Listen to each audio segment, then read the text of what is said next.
out his sword and he began to fight the 300 soldiers. 300 of them were fighting him. But Muslim ibn Aqeel, in a one-on-one combat, nobody could fight him. It was impossible. This is the son of Aqeel, the nephew of Ja'far and the nephew of Ali. It was difficult to fight him one-on-one. They tried to attack him from each angle, but he was withdrawing from each of them. He was attacking each of them back. Muhammad ibn al-Ash'ath thought the best way to attack him was to get more soldiers. He sent a message to Ibn Ziyad. He said, Ibn Ziyad, we need more soldiers. Ibn Ziyad said, I've only sent you to fight one man. Muhammad replied by saying, you have sent us to fight a sword of the swords of Ali ibn Abi Talib. Do you think that we are able to fight him alone? We need more men. Muslim ibn Aqeel, every single time they would fight him, he would be dying of thirst. He would just want some water at least in order to be able to combat them. They came towards him. This time Muhammad ibn al-Ash'ath said, do not fight him one-on-one. Surround him even from his back. Begin pelting stones on him. If it has to be, start throwing things at him. They began pelting Muslim ibn Aqeel with many stones. They began burning wood and throwing it towards Muslim ibn Aqeel. Every time they would strike Muslim ibn Aqeel, he would call out, Assalamu alayka ya Aba Abdullah. He would calling out for Aba Abdullah, because obviously Aba Abdullah would have been alongside him. When they began to surround him, suddenly one of the soldiers of Muhammad ibn Ash'ath strikes Muslim ibn Aqeel on his head. Muslim ibn Aqeel fell on the ground, but he tried to get up again. They struck him again. When he got up the third time, he started to walk. They had prepared a hole for him, a ditch. All of a sudden he fell inside. They surrounded him and they roped him. Normally, brothers and sisters, when you are roped, you are allowed to walk. But they pulled him along the grounds of Kufa. His body was being pulled along the grounds. They saw him crying. They said to him, Muslim, why do you cry? He said, I cry for Aba Abdullah and the children of Aba Abdullah, that they do not know that the people have deserted them. They took Muslim ibn Aqeel towards the court of Ibn Ziyad. When he entered the court of Ibn Ziyad expected him to say salam to him, but Muslim did not pay him any salam. Ibn Ziyad said to him, I do not care whether you say salam or you don't. We are still going to kill you. Muslim ibn Aqeel had a request. He said, before you kill me, I want two things. Can you please give me some water? That's the first thing I want. They bought him some water. When they bought him the water, he would try and drink the water, but because of the amount of wounds he had in his mouth, blood would cover the water. Every time he would try to drink, blood would cover the water, until he recognized that it was his destiny, that before he died, he will not drink any water like Aba Abdullah. The second thing he wanted was what? The second thing he wanted, he had a wasiyah. He said to Umar bin Sa'ad, I have three things I request from you. He said, the first thing I request is I have a loan. I want the loan returned back to its owner. The second thing I request is this, is that I want you to bury me Islamically. I want you to wash my body at least. The third request I have is to tell Aba Abdullah not to come towards these lands, because Aba Abdullah will be taken away by these people. Did they pay these requests? No, they didn't. They took him towards the top of the castle. Many of you now will know what has happened. They put Muslim ibn Aqeel's head on the top of the castle. Ibn Ziyad called the executioner. He said, executioner, do what you have to do. The executioner came towards Muslim ibn Aqeel. When he came towards him, Muslim ibn Aqeel called out, Assalamu alayka ya Aba Abdullah. Do you think Aba Abdullah heard the salam or no? Of course he did. Aba Abdullah was on his way from Mecca towards Karbala.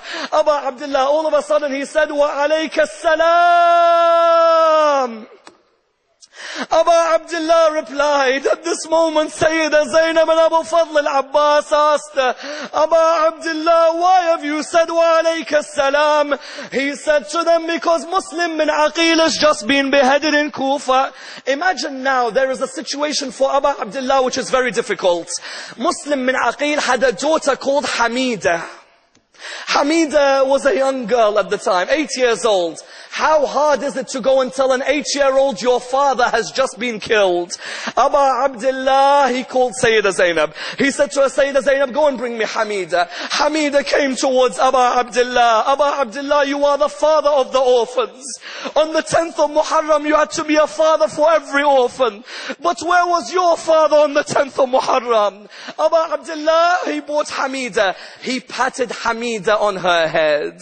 He then said to her, oh Hamida, my sons are your brothers. My daughters are your sisters. She looked up towards Aba Abdullah and she said, Aba Abdullah, has my father Muslim died?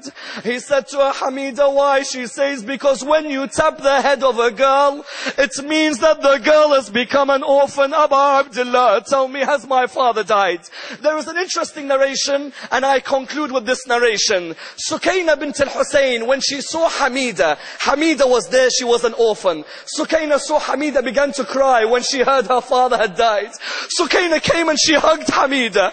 She began to hug her. She said to her, Hamida, you are an orphan. I cannot bear to see an orphan in this situation. So she began to hug her. She sat down with her. I ask you, brothers and sisters, on the 10th of Muharram, when Sukaina asked, where is my father?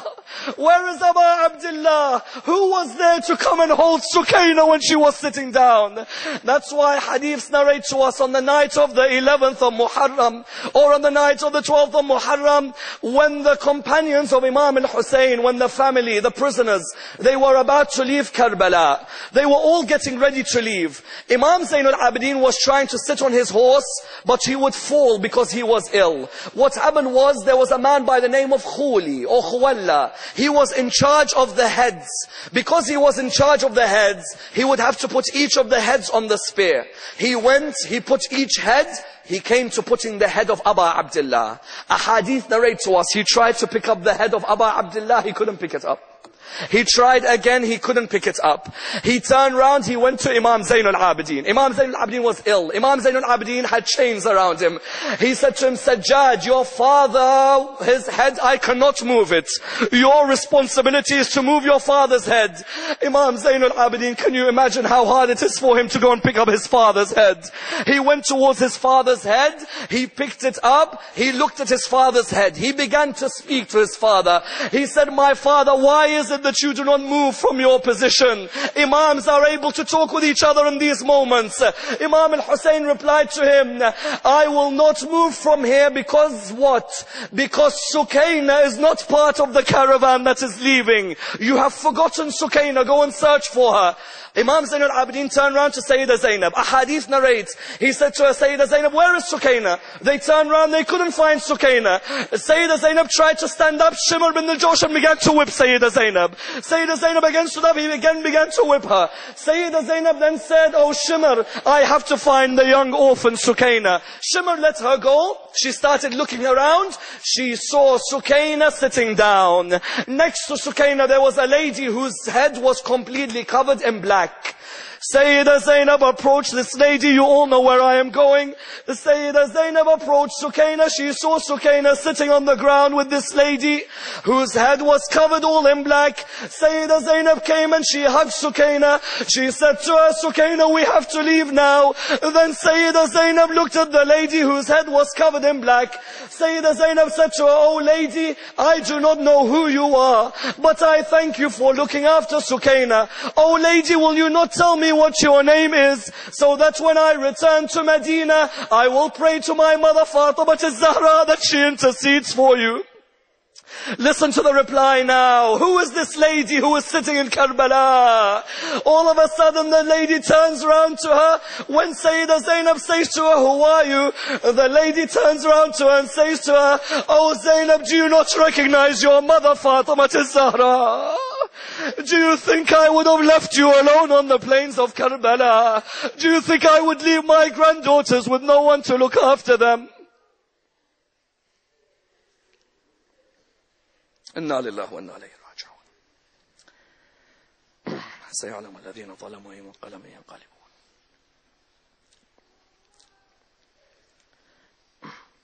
We pray to Allah subhanahu wa ta'ala with the following dua. Bismillahir Rahmanir Rahim.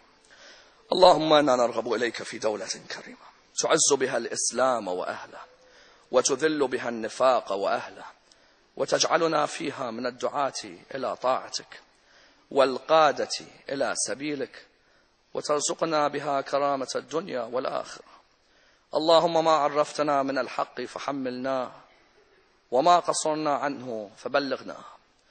Ya Allah, allow us to honor the family of Aqeel this year and every year, and allow us to follow their example and to be amongst their companions and to be amongst the soldiers of Imam Sahib al-Asr al-Zaman, and to allow us to be amongst those who receive the intercession of your Imam in this world and in the hereafter.